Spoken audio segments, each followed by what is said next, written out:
I stared at the ruins of my sanctuary. 20 minutes ago, this was a climate-controlled restoration gallery in downtown Chicago, a space of silence and precision where I brought 17th-century oil paintings back to life. Now, it looked like a landfill. Cardboard boxes, stamped with the logo of a cheap supplement company, were stacked 6 feet high, blocking the fire exits. Packing peanuts covered the floor like toxic snow. And there, sitting on a $50,000 Persian rug I had spent 3 months restoring, was my older sister, Nicole. She was eating a meatball sub, and a glob of tomato sauce was currently dripping onto the silk fibers. My name is Lauren, and I deal with fragile things for a living. But as I watched Nicole wipe her greasy hands on her jeans and smirk at me, I knew nothing in this room was safe. Mom gave me permission, Nicole said, her mouth full. She said I needed a warehouse for my business, and you weren't using this space anyway. So we moved in. If you don't like it, call the police. She actually laughed then, a small, arrogant sound that echoed off the high ceilings. She thought she was untouchable. She thought the word family was a magic spell that granted her immunity from consequences. She was wrong. Drop a comment and let me know where you're listening from and what time it is for you right now. I'd love to know who's part of our community. Chapter 2. The Architect of Silence. I didn't scream. I didn't throw a fit. I didn't give her the satisfaction of seeing my pulse rise even a single beat. My profession requires a steady hand. One tremor can destroy a masterpiece. And right now, my life was the canvas I needed to protect. I am an art restorer. My world is built on chemistry, patience, and absolute control. I work with solvents that can strip paint or burn skin if mishandled. I understand that some damage is reversible, but some rot must be cut out entirely. Nicole was the rot. She was waiting for the explosion. That's how narcissists operate. They feed on your reaction. They want you to cry, to yell, to beg, because it validates their power over you. If I shouted, she would play the victim. She would call our parents and sob about how her mean little sister was bullying her. She wanted fuel. I decided to give her nothing. I looked past her, at the chaos she had created. My eyes scanned the room, cataloging the damage like an insurance adjuster. The blocked exits, the food waste near archival materials, the unauthorized commercial activity. It wasn't a family dispute anymore. It was a series of lease violations and safety hazards. In psychology, there is a technique called the gray rock method. You become as uninteresting and unyielding as a stone. You offer no emotional surface for the toxic person to latch onto. You don't argue. You observe. You don't defend. You document. I looked Nicole dead in the eyes. Her smirk faltered for a second when she didn't see the rage she expected. She saw nothing but a mirror reflecting her own mess. "Okay," I said. My voice was flat, devoid of any inflection. "Okay," she repeated, blinking. "That's it?" "That's it," I said. I turned around and walked out the door. I didn't slam it. I closed it with a soft, decisive click. I could hear her laughing behind me, probably texting our mother that I had rolled over, that I was weak. She had no idea. She thought I was walking away to cry. I was walking away to burn her world to the ground, legally, methodically, and without a single tear. Chapter 3. The Investment of Blood. To understand why I walked away, you have to understand the dinner that happened 2 weeks ago. It was a Sunday roast at my parents' house in the suburbs, the kind of obligatory family gathering that feels less like a meal and more like a hostage negotiation. I had come with good news. I had just secured a contract with a museum in London to restore a collection of water-damaged Victorian portraits. It was the break of a career. It required a $300,000 investment to set up a satellite lab, but I had a plan. I would rent out my Chicago loft. It was a unique property, industrial chic and high security, easily commanding $18,000 a month on the corporate rental market. I laid the numbers out on the table between the pot roast and the mashed potatoes. I was proud. I thought, for a split second, that they might be proud too. Then Nicole spoke up. She didn't congratulate me. She looked at our mother and said, "Perfect. That solves my warehouse problem." Nicole sells supplements. Not the kind you buy in a pharmacy, but the kind you buy from a friend on Facebook who promises they will cure your anxiety and make you rich. She calls herself a CEO. I call it a pyramid scheme. She had boxes of inventory rotting in her garage, and she decided my loft was the upgrade her brand needed. "I can move the inventory in next week," Nicole said, reaching for a roll. "It'll save me storage fees, and the address will look great on my business cards." I laughed, thinking it was a joke. It wasn't. My mother set down her fork. That's a wonderful idea, Nicole. Lauren, you're going to be in London anyway. Your sister needs a leg up. It's the Christian thing to do. I looked at them. I looked at the $18,000 a month I needed to fund my dream, and I looked at my parents demanding I set it on fire to keep Nicole warm. There is a concept in economics called the sunk cost fallacy, or the gambler's fallacy. It is when a gambler keeps betting on a losing hand because they have already lost so much that they cannot bear to walk away. They think if they just put in one more chip, the luck will turn. My parents are gamblers. Nicole is their bad bet. They have poured decades of money, emotional labor, and excuses into her. She has failed at college, failed at 3 marriages, and failed at 5 businesses. Admitting she is a failure would mean admitting their parenting failed. They can't do that. So instead, they look at me, the solvent child, the one who worked and saved and built, and they see me as a fresh stack of chips. They don't love Nicole more. They are just more terrified of her failing. I am the collateral they are willing to burn, to prove they were right about her potential. No, I said at the table. The loft is a business asset. I have tenants lined up. I am not turning a multi-million-dollar property into a storage unit. My father slammed his hand on the table. You are selfish, Lauren. Your sister is drowning, and you are building a yacht. I left that dinner early. I thought that was the end of it. I thought saying no was enough. I forgot that to a gambler, a no is just a bluff they haven't called yet. Chapter 4. The Solvent Hazard. The timeline brings us back to this morning, 20 minutes before I found Nicole eating a meatball sub on my rug. I stood in the hallway outside my loft, adjusting my blazer. Next to me was Logan, a private security specialist who managed the building, and the Morose, a husband and wife executive team relocating from Paris. They were the ideal tenants. They had impeccable credit, they appreciated art, and they had already wired a deposit based on the photos alone. The light in the main gallery is north-facing, I told Madame Moreau, perfect for consistent illumination without UV damage, and the climate control is hospital grade. I was selling them a dream of precision and elegance. I put my key in the lock. It didn't turn. That's odd, I muttered. I tried again. The mechanism felt jammed, sticky. I apologized and knocked. There was no answer, just the muffled sound of a television and thumping. Logan stepped forward. Let me try the master override. He keyed in the code. The lock disengaged with a heavy clunk, and the door swung open. The smell hit us first. It wasn't the clean scent of linseed oil and varnish I was used to. It was the smell of stale fast food, unwashed bodies, and cloying, cheap perfume. Then, the visual shock. My breath hitched in my throat. The loft was a sweatshop. Nicole's 3 children, ages 6 to 10, were sitting on the floor in a circle, stuffing plastic bottles into cardboard mailers. They looked miserable. But what stopped my heart wasn't the child labor, it was where they were sitting. They were 3 feet away from my chemical storage rack. Art restoration involves dangerous substances. Acetone, toluene, industrial solvents. I kept them in sealed, fireproof cabinets, but the cabinet doors were wide open. A bottle of solvent was sitting on the floor next to a juice box. One spark, one spill, and this entire building could go up in toxic fumes. Mon Dieu, Madame Moreau whispered. She pressed a handkerchief to her nose, looking at the scene with absolute horror.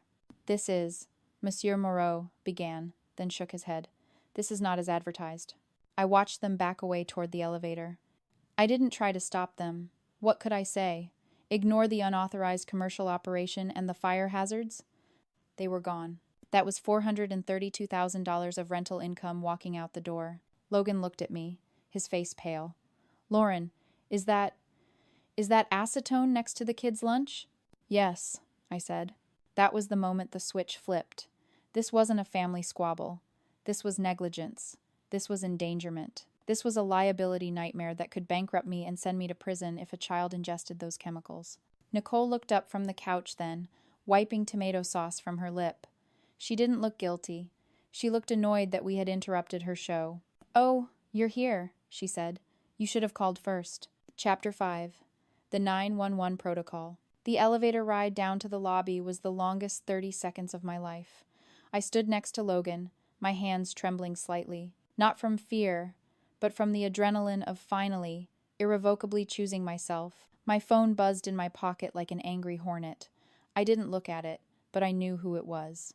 My mother, texting me that I was selfish, texting me that Nicole was just trying to build a future for her children, texting me that I had upset the delicate ecosystem of enabling that our family had cultivated for 30 years. "Are you going to call your parents?" Logan asked quietly as the doors opened. I stepped into the lobby. It was cool, quiet, and sane. "No," I said. "There is no point. They will just tell me to apologize." I pulled out my phone. 17 missed calls from my mother, 5 from my father, and a notification from TikTok. Nicole had posted a video. I clicked on it. It was a tour of my loft. "Check out my new office, guys," she chirped, spinning the camera around to show the view of the skyline. "Big things coming for my brand. Manifesting abundance works." She was taking credit for my success. She was using my sanctuary as a backdrop for her delusions, and she was doing it while my mother cheered her on from the sidelines. I closed the app. I thought about the solvents. I thought about the art. I thought about the absolute disrespect of my boundaries. "She told me to call the police," I said to Logan. "What?" "She told me," I repeated, my voice steady. "If I didn't like it, I should call the police. She thinks I won't. She thinks I'm still the little sister who keeps the peace." My thumb hovered over the keypad, then pressed the sequence. 911-911. "What is your emergency?" "I need to report a trespassing in progress at 404 West Hubbard Street," I said. My voice was calm, precise, professional. "The intruders have refused to leave. There are also hazardous chemicals on the premises, and there are unsupervised minors in close proximity to them. I am concerned for their safety." I didn't say my sister. I didn't say my nieces and nephews. I used legal terms: trespassing, child endangerment, chemical hazard. I was gray rocking, the emergency operator. When the police arrived, 2 officers. Looking serious, I met them at the door. I showed them my deed. I showed them my ID. I explained the situation briefly and factually. "Is the individual inside a tenant?" one officer asked. "No," I said. "She is a squatter who broke in." We went up. When the officers walked into the loft, Nicole screamed. "I live here!" she yelled, jumping up from the couch. "Ask my mom. She gave me permission." The officer looked at me. I looked at the officer. "Does your mother own this property?" the officer asked Nicole. "No, but—" "Then her permission is irrelevant," he said. I watched Nicole's face crumble. For the first time in her life, she was encountering a boundary that couldn't be manipulated with tears or guilt. The law didn't care about her brand. It didn't care about her struggles. It only cared about who held the deed. Chapter 6. The Marketplace Betrayal and the Bill. As the officers were escorting a sobbing Nicole toward the elevator, Logan tapped me on the shoulder. He was holding his tablet, looking at something with a frown. "Lauren," he said, "where are the Louis XIV chairs?" I looked at the corner of the room. It was empty. 2 antique chairs, upholstered in original 17th century velvet, were gone. They were worth $12,000 a pair. "Maybe she moved them to the bedroom?" I suggested, though a cold knot was forming in my stomach. "I don't think so," Logan said. He turned the tablet toward me. It was a Facebook Marketplace listing, posted 1 hour ago. "Antique chairs. Great condition. Must go today. $500 for the pair." The seller was Nicole. The knot in my stomach tightened into a hard, heavy stone. She hadn't just invaded my home. She hadn't just endangered my livelihood. She had stolen from me. She had sold heirloom antiques for the price of a used sofa to pay for her inventory. "Officer," I called out. My voice was ice. The officer stopped. Nicole looked back at me, her mascara running down her cheeks. "I need to add a charge," I said. I held up the tablet. "Grand larceny." Nicole's eyes went wide. "I was just borrowing them. I was going to pay you back when my business took off." "That's not how theft works," the officer said. He reached for his handcuffs.